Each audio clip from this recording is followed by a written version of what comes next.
to solve problems like sine in brackets n times theta plus alpha. So we're looking at solving equations here involving trig.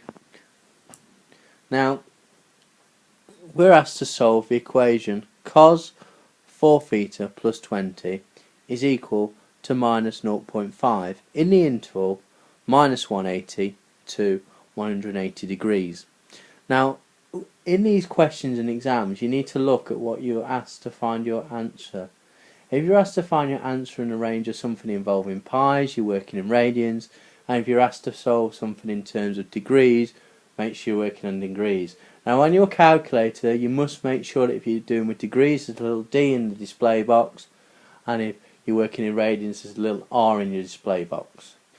Now what we need to do here is just ignore this 4 theta plus 20 first, and we need to think about what cos of a value gives us minus 0.5, and to do this we need to pick up our calculator and do the inverse, which is cos to the minus 1 of 0.5, and if you do that you'll find that x is equal to 120 degrees. So this 4 theta plus 20 must be equal to 120 degrees. So that is the first thing we need to do. So let's go down a line here. So 4 theta plus 20 is equal to 120 degrees. So 4 theta is equal to 100 if you subtract 20 from both sides, divide through by 4, and you get that theta is equal to 25 degrees. But you're asked to find all the answers in the range from minus 180 to 180 degrees. Now in most situations there's likely to be more than one solution, and there is in this one. If we were to quickly sketch ourselves the cosine graph, we know that at 0 it is 1, and at 90 and minus 90 it is equal to 0. So it's going to go like this and like this. Now sadly the other solution is not as easy as being minus 25 for theta, because if you put minus 25 into our original bit here, minus 25 times 4 is minus 100, plus 20 gives us minus 80. So and cos of minus 80 is not going to be minus 0.5, it's going to be above 0 and in between 0 and 1.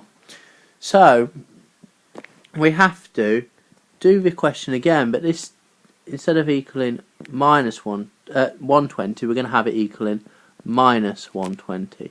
So 4 theta plus 20 is equal to minus 120. Subtract 20 from both sides, again you get minus 140. And if you divide for both sides by 4, you get degrees as minus 35 degrees. So the two solutions here for this are theta is 25 and theta is minus 35 in the region from minus 180 to 180. Now we're asked to solve sine theta is equal to root 5 cos theta. Now when we move further on through this course you're going to learn this important trigonometric function, which is sine theta is equal to sine theta divided by cos theta is equal to tan theta.